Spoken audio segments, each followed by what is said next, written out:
एक आदमी ने ऑफिस जाने से पहले घबराकर देखा कि उसकी बेटी सुबह सुबह लगातार 10 लाल ग्रेवी वाली मछलियां खा रही थी। इससे उसे तुरंत एहसास हुआ कि कुछ गड़बड़ है, क्योंकि उसे अच्छी तरह याद था कि उसकी बेटी को बचपन से मछली खाना पसंद नहीं था। इस समय खाना बना रही दादी ने भी यह असामान्यता देखी।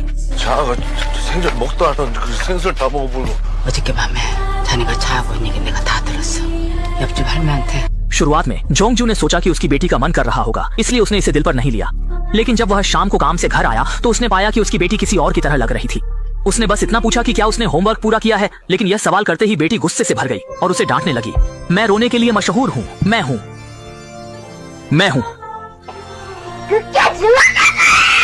ये देख जोंगजू हैरान रह गया। उसकी बेटी का यह व्यवहार मानो किसी दुष्ट आत्मा ने उसे जकड़ लिया हो। अपने मन में उठे शक को परखने के लिए उसने आधी रात में बेटी के सो जाने के बाद उसके कमरे में चोरी से प्रवेश किया। थोड़ी ही देर में उसने कुछ खोज निकाला। उसने देखा कि बेटी की नोटबुक में विभिन्न प्रकार के शैतानी चित्र बने हुए थे। ये देख जोंगजू को विश्वास नहीं हुआ कि उसकी समझदार और आज्ञाकारी बेटी अचानक से कैसे ऐसी भूत जैसी हो गई। इसका कारण जानने के लिए उसने बेटी के पैरों की चादर हटाई और ध्यान से निरीक्षण करने लगा।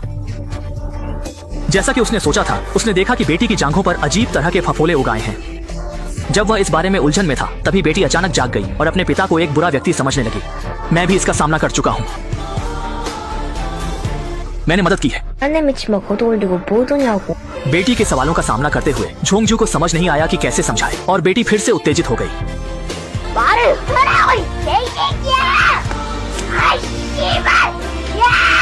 यह देख जोंगजू डर से कांप गया और बेटी ने उसे 5 घंटे तक डांटा और यहाँ तक कि उसे मारने की धमकी भी दी। इस बिंदु पर जोंगजू पूरी तरह से मान गया कि उसकी बेटी जरूर किसी बुरी चीज के प्रभाव में आ गई है। बेटी के शरीर से बुरी आत्मा को भगाने के लिए अगले ही सुबह जोंगजू ने भारी रकम खर्च कर एक तांत्रिक को बुलाया। जैसा कि उम्मीद थी, जैसे ही जादूगर ने कमरे की टेबल पर देखा, उसे तुरंत एहसास हो गया कि कुछ गलत है। फिर बिना कुछ कहे वह बाहर चला गया और सीटी बजाई। कुछ निरीक्षण के बाद उसने पास की 3 बड़ी मटकों पर ध्यान केंद्रित किया और जोंगजू को एक लाल ढक्कन वाली मटकी लाने का आदेश दिया। जैसे ही जादूगर ने मटकी को तोड़ा, उसमें एक मृत कुआं मिला। इससे स्पष्ट था कि किसी ने लड़की पर कोई शाप डाला है। लड़की के शरीर से बुरी आत्मा को निकालने के लिए जादूगर ह्वांग दाजी तुरंत आंगन में अनुष्ठान करने लगा। जब लड़की ने यह दृश्य देखा तो उसका चेहरा तुरंत विकृत हो गया। वह इसे रोकने की कोशिश कर रही थी, लेकिन जादूगर की शक्तिशाली जादुई शक्ति के सामने उसका हर प्रतिरोध व्यर्थ था और वह जमीन पर गिरकर तड़पने लगी। इस अनुष्ठान के पूर्ण होने के साथ ही लड़की दर्द में बेहोश हो गई। फिर ह्वांग दाजी ने जोंगजू से पूछा कि क्या लड़की ने हाल के समय में किसी अजीब व्यक्ति से मुलाकात की है। उसने अनुमान लगाया कि संभवतः वही व्यक्ति है जिसने लड़की पर गुप्त रूप से शाप डाला है, और यह सुनकर जोंगजू को तुरंत उस पहाड़ी पर रहने वाले अजीब जापानी व्यक्ति की याद आई। जब से वह जापानी बूढ़ा आदमी यहाँ आया है, गांव में कई लोगों की अचानक और भयानक मौत हो गई है। इसलिए जोंगजू ने सोचा कि यह सब उस जापानी बूढ़े आदमी की ही करतूत है। ये सुनकर ह्वांग दाजी ने तुरंत चेतावनी दी कि इस त्रासदी को दोबारा होने से रोकने के लिए या तो उस जापानी आदमी को गांव से बाहर कर दें या उसे मार दें। स्थिति की गंभीरता को समझते हुए जोंगजू ने तुरंत बाद वाला विकल्प चुना। उसके समर्थन के बाद ह्वांग दाजी ने अगले दिन रात को अनुष्ठान करके उस जापानी व्यक्ति को मारने का निर्णय लिया। लेकिन उन्हें पता नहीं था कि दूसरी ओर वह जापानी बूढ़ा भी खतरे की गंध सूंघ चुका था और उसने जल्दी में दर्जन भर मुर्गे खरीद लिए थे, जिससे वह ह्वांग दाजी का मुकाबला कर सके। समय बीतते हुए अगले दिन शाम को अनुष्ठान समय पर शुरू हुआ। ह्वांग दाजी ने लोगों का एक बड़ा समूह आंगन में बुलाया और वे लगातार ढोल बजाने लगे। इसी दौरान पहाड़ी पर स्थित जापानी बूढ़ा भी ह्वांग दाजी द्वारा लाई गई क्षति के खिलाफ संघर्ष कर रहा था। जैसे ही दोनों पक्षों के बीच तीव्र संघर्ष शुरू हुआ, घर के अंदर की लड़की अचानक असहज हो गई। यह देख जोंगजू का दिल टूट गया और उसे यह मंजूर नहीं हुआ। उसने मजबूर होकर अनुष्ठान को रोक दिया। भले ही अनुष्ठान अधूरा रह गया, लेकिन पहाड़ी पर स्थित जापानी व्यक्ति को गंभीर चोटें आईं। लड़की को इस अधूरी अवस्था में देखकर जोंगजू का दिल बहुत दुखी हुआ। उसे यह भी अच्छी तरह पता था कि अगर वह चाहता है कि उसकी बेटी सामान्य हो जाए तो उसे उस जापानी बूढ़े को मारना होगा। यह सोचकर अगले दिन उसने अपने कुछ अच्छे दोस्तों को बुलाया और पहाड़ पर जाकर उस जापानी बूढ़े को मारने का निर्णय लिया। लेकिन जब वे किसी तरह जापानी व्यक्ति के घर पहुंचे तो उन्होंने देखा कि घर अस्त व्यस्त था। फर्श पर मुर्गे का खून फैला था और वह जापानी बूढ़ा गायब था। जब वे उसे खोजने लगे तब एक ज़ॉम्बी जैसी लाश धीरे धीरे उनकी ओर बढ़ने लगी। वास्तव में यह लाश वह थी जिसे जापानी व्यक्ति ने कल रात जादू से पुनर्जीवित किया था, ताकि वह जोंगजू और उसके दोस्तों का सामना कर सके। जब सभी डर के मारे कांप रहे थे, उन्हें यह नहीं पता था कि जापानी बूढ़ा आदमी अंधेरे में छिपकर उन्हें देख रहा था। जब लाश ने अपना बड़ा मुंह खोलकर काटने की कोशिश की, तब संकट की घड़ी में जोंगजू ने एक बड़ा पत्थर उठाकर लाश को पूरी तरह से तोड़ दिया। उसी समय एक साथी ने अचानक अंधेरे में छिपे जापानी व्यक्ति को देख लिया। यह देखकर सभी ने जल्दी से पीछा करना शुरू किया और जापानी बूढ़ा डर के मारे भागने लगा। जोंगजू और उसके दोस्तों के हमले से बचने के लिए बूढ़ा आदमी घबराहट में पहाड़ी से नीचे भाग गया और चट्टान के नीचे छिपकर किसी तरह से हमले से बच निकला। जब वे उसे ढूंढ नहीं पाए तो कोई और उपाय न देख जोंगजू और उसके साथी निराश होकर वहां से चले गए। कौन जानता था कि उनके जाते ही अचानक आसमान से मूसलाधार बारिश शुरू हो गई। संयोगवश इसी समय पहाड़ी पर जापानी आदमी का पैर फिसल गया और वह सीधे जोंगजू की गाड़ी पर गिर गया। जब जोंगजू गाड़ी से उतरकर देखने गया तो उसने देखा कि जमीन पर वही जापानी बूढ़ा आदमी पड़ा है। जोंगजू ने कभी नहीं सोचा था कि इतने घुमावदार रास्तों के बाद यह अजीब बूढ़ा आदमी उसके हाथ में आ जाएगा। देखते हुए कि आसपास कोई राहगीर नहीं है, जोंगजू ने बूढ़े आदमी की मौत की परवाह किए बिना अपने साथियों की मदद से उसे गहरी खाई में फेंक दिया। आदमी ने अभी अपनी बेटी को तंग करने वाले दुश्मन से छुटकारा पाया ही था कि अचानक उसकी बेटी की बुरी बीमारी ठीक हो गई। झोंग ज्यू ने सोचा कि संकट समाप्त हो गया है, लेकिन उसे बिल्कुल भी उम्मीद नहीं थी कि शहर में अजीब घटनाएं फिर से घटित होंगी। इस बार झोंग ज्यू के सहकर्मी को निशाना बनाया गया और वह अचानक से विक्षिप्त हो गया।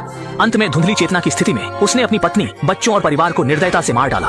यह जानकर ह्वांग दाशिन तुरंत मामले की जांच के लिए घटनास्थल पर जाने की तैयारी करने लगे, लेकिन जैसे ही वह गांव में प्रवेश किया, एक अजीब सी लड़की उसके सामने आ गई। दोनों ने सिर्फ एक नजर का सामना किया और अचानक ह्वांग दाशिन की नाक से खून बहने लगा और वह उल्टी करने लगा। ये देखकर ह्वांग दाशिन को मजबूर होकर जल्दबाजी में भागना पड़ा।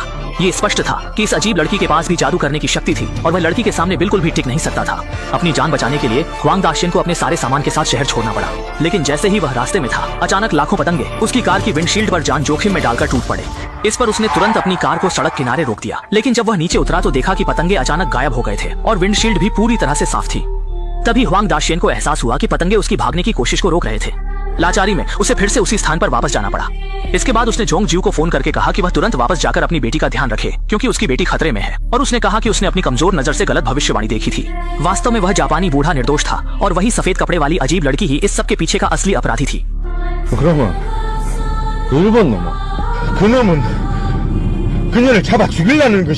यह सुनकर झोंग ज्यू तुरंत ही घर की ओर दौड़ा।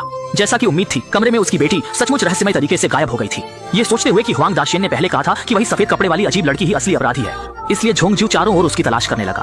कुछ ही देर में वह उस डरावनी लड़की से आमना सामना कर बैठा, जिसके बारे में ह्वांग दाशिन ने बताया था। वह अभी ही पहुंचा था।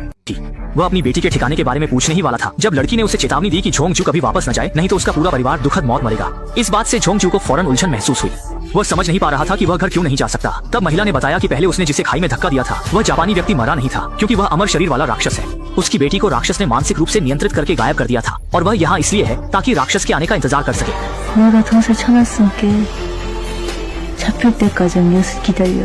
ये सुनकर झोंग ज्यू फौरन डरकर स्तब्ध हो गया। उसके प्रतिक्रिया देने से पहले ह्वांग दाजियान ने उसे दोबारा फोन किया और कहा कि वह लड़की की बात पर कभी विश्वास न करे और झोंग ज्यू को तुरंत घर लौटने का इशारा किया, नहीं तो उसकी बेटी का खून बह जाएगा। लेकिन लड़की ने उसे बताया कि वह ह्वांग दाजियान की बात पर बिल्कुल भी विश्वास न करे, क्योंकि ह्वांग दाजियान और जापानी व्यक्ति एक ही जैसे हैं। अब एकमात्र तरीका यही है कि गांव के बड़े मुर्गे के 3 बार बांग देने का इंतजार किया जाए, तभी राक्षस का खतरा समाप्त होगा और झोंग ज्यू घर लौट सकेगा। ये सुनकर झोंग ज्यू बहुत उलझन में पड़ गया, क्योंकि दोनों की बातें विश्वसनीय लग रही थी और वह तय नहीं कर पा रहा था कि किस पर विश्वास करे। जैसे ही वह इस पर बेचैन हुआ, लड़की ने उसका हाथ कसकर पकड़ लिया। इस समय झोंग ज्यू ने डर के साथ देखा कि लड़की का हाथ असाधारण रूप से ठंडा था।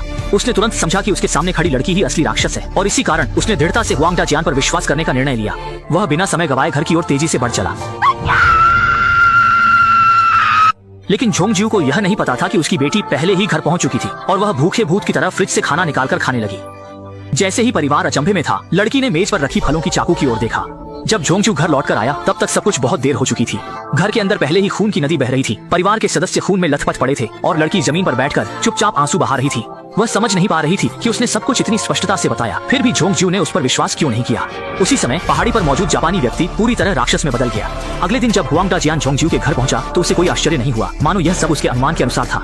वह बिना भावनाओं की एक तस्वीर खींचता है और फिर शांति से मुड़कर चला जाता है।